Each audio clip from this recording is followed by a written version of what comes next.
बहुत समय पहले की बात है। एक छोटे से गांव में एक साधु बाबा रहते थे जिनका नाम लक्ष्मी नारायण बाबा था।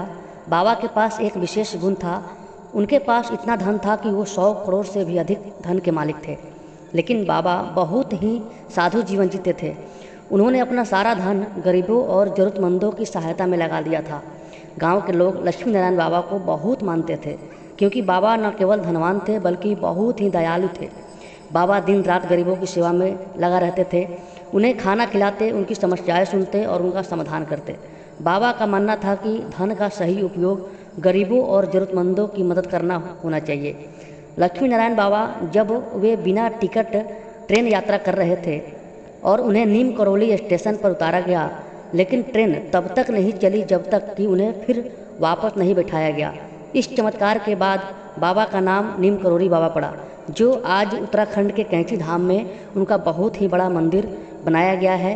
वहाँ के स्थानीय लोगों द्वारा बताया जाता है कि एक दिन गांव में एक बहुत ही बड़ी समस्या आ गई। गांव के पास बहने वाली नदी में भारी बाढ़ आ गई, जिससे कई घर बह गए और गांव के लोग बहुत ही मुश्किल में पड़ गए।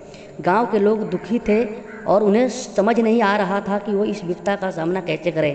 नीम करौरी बाबा ने गांव के लोगों को आश्वासन किया और तुरंत मदद करने के लिए अपने धन का उपयोग किया। उन्होंने गांव में एक बड़ी आश्रम केंद्र बनाया जहां सभी बेघर लोग रह सके।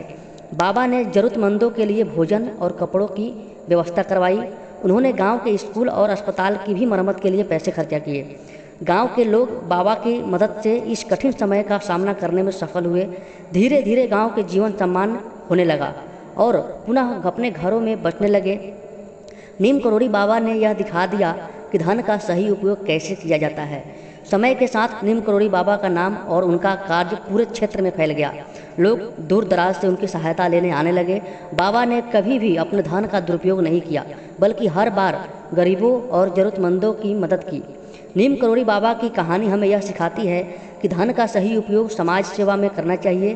धन केवल अपनी भलाई के लिए नहीं बल्कि दूसरों की मदद करने के लिए होना चाहिए। नीम करौरी बाबा का जीवन एक प्रेरणा है। हम चाहे कितना भी धनवान क्यों ना हो, हमें हमेशा ज़रूरतमंदों की मदद करनी चाहिए और समाज के लिए कुछ करना चाहिए। आज भी नीम करौरी बाबा की कहानी गांव में सुनाई जाती है और लोग उनको बताए हुए मार्ग पर चलने का प्रयास करते हैं। उनका जीवन सच्ची सेवा और त्याग का प्रतीक बन गया है, जो आने वाले पीढ़ियों के लिए प्रेरणा का स्रोत है।